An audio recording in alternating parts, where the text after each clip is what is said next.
Hey, what's going on? It's Obua Gaming here, and today I'm bringing you guys a super easy to make, super efficient, super good looking, super smelter. Alright, so if you guys like it, man, as always, give me a like, hit that sub button, help me out. Let's get started. Alright, so if you want to make a super smelter exactly like mine, these are the materials that you'll need. Keep in mind it is scalable, so you can always make it bigger or you can make it smaller and adjust as need be. The only thing that's not accurate on there, and you'll see it on the left side of the screen, is furnaces. Furnaces are not stackable, so if you want to make it just like mine, just get 36. That's all you'll need.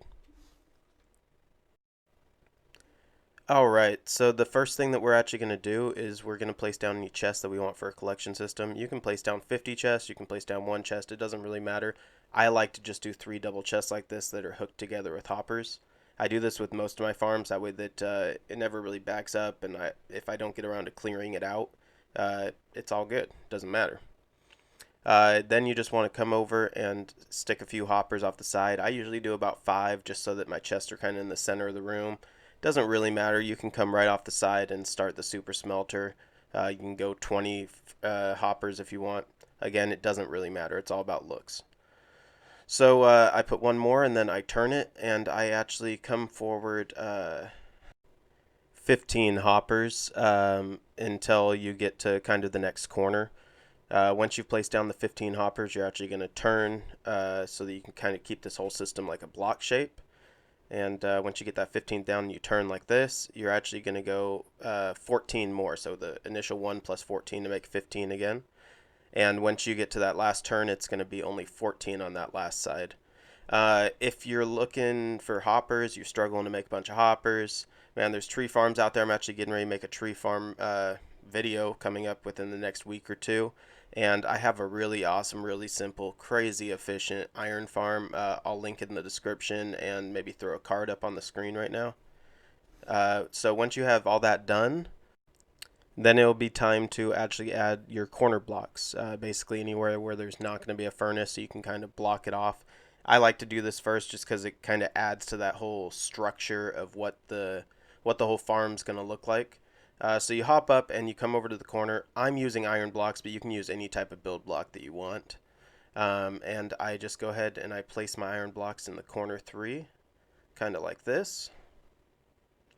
And then head over to the other corner and do the same, like so. And then you can start placing down your furnaces on these remaining hoppers. Keep in mind you're only going to place them on the 3 edges. You could place them on all 4, but for this farm I'm only going to do it on the 3 sides that we just built, not the side that has the chests. So if you did this right, it should be it should be exactly 12 furnaces in between each set of these blocks. And once you get down to the end of these blocks, you're actually going to build up a couple more build blocks as kind of like a barrier. So it's going to be like an L shape like that. Then come on over to the other end, fill in your furnaces, and build an L shape on that side as well. I'm going to skip ahead a little bit and we'll see what we got. Alright, so now that we got the build blocks, we can start laying down a hopper on top of every furnace. Again, for my model, it's 36 furnaces, so it'll be 36 hoppers on top.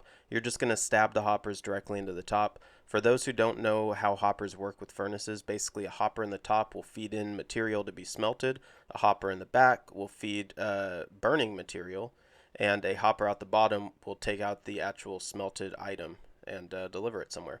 One thing that I did do is I took all the blocks and I actually built them all up by one more, so it's even with the hoppers, like you can see now. And then you're going to take a powered rail, place it on the end, followed by a bunch of rails in between. And then every time that you get to a corner, like so, you place down a powered rail, followed by a normal, followed by a power. And then just continue your normal rails. Reason being, you don't want any power to go over one of these hoppers because it'll actually turn off the hopper and the hopper won't work. But you want to make sure that the cart can continue powering all the way around. So once you get down to the end, just make sure you add another powered rail right there, and you actually have your rail system set. At this point, you can actually turn around and put your levers on to power these. So I like to put one right here next to this block, and it will power the end one when I flip it. Then I come over to the corners, and I actually just build up a couple blocks. So we have floating blocks like this. and then I put the lever on the bottom because, we're allowed to do that now since, like, what, Minecraft 1.14 or something like that? It's definitely a new addition, but I love it. Makes it so we can power those blocks easily. Then come over to the other corner and do it again. Something like this. There you go. And then, of course, just stick the levers on there again. If you have another source of power that you want to do, that's fine. Just make sure that it's not turning off any of the hoppers and that it is powering the rail. I just think this is an easy way to do it, and I don't think it looks bad. So once you get down to the end, it's going to be a little bit different. You can put that on there just to make sure that it's getting power, make sure nothing's in the way, but we are going to get rid of that last lever in a second when we start the loading system.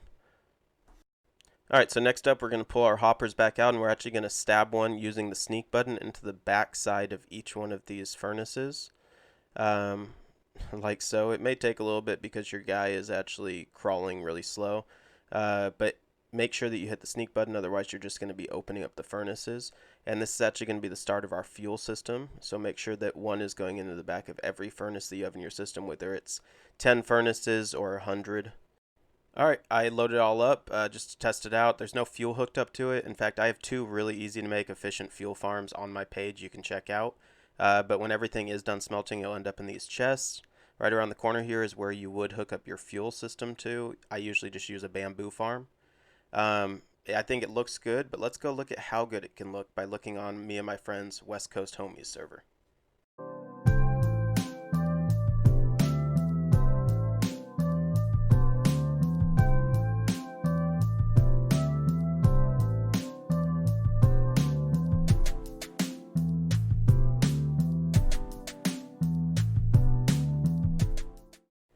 Alright, so here on the left, all those chests are actually coming from my fuel source, which is 2 bamboo farms. And then you load it in on the right in this chest right here. Basically, I have 5 stacks of sand. We can just dump it in here and start turning them into 5 stacks of glass. It will auto-load, as you can see, into the hopper. And when the minecart comes around, after I flip the switch to turn it on, it will get there and it will load up and then start distributing it into all the furnaces. So I'm going to take a second just to, look at this amazing build. It's still a work in progress, but two of my buddies, J72 Gaming and Galley, actually designed and kind of decorated this whole building. Just look at this. I think it looks fantastic, especially this lava in the center. It just, wow, it blows my mind. So if you come over here and you look at the chests, as you can see, shoot, we're getting glass incredibly fast. It looks like it's going to be 2, maybe 3 glass a second out of this. And remember, it is scalable, so you can always make it bigger. I'd say that's pretty good. Alright, you guys, that's it. This is the Super Smelter. As you can see, it looks really good. Damn, there is always a chicken in the background. It never fails. Anyway, if you guys liked it, hit that like button. Leave me a comment with any new farm ideas you have. And if you like my channel, subscribe for more content. Well, until next time, this is Zobua Gaming. I'm out.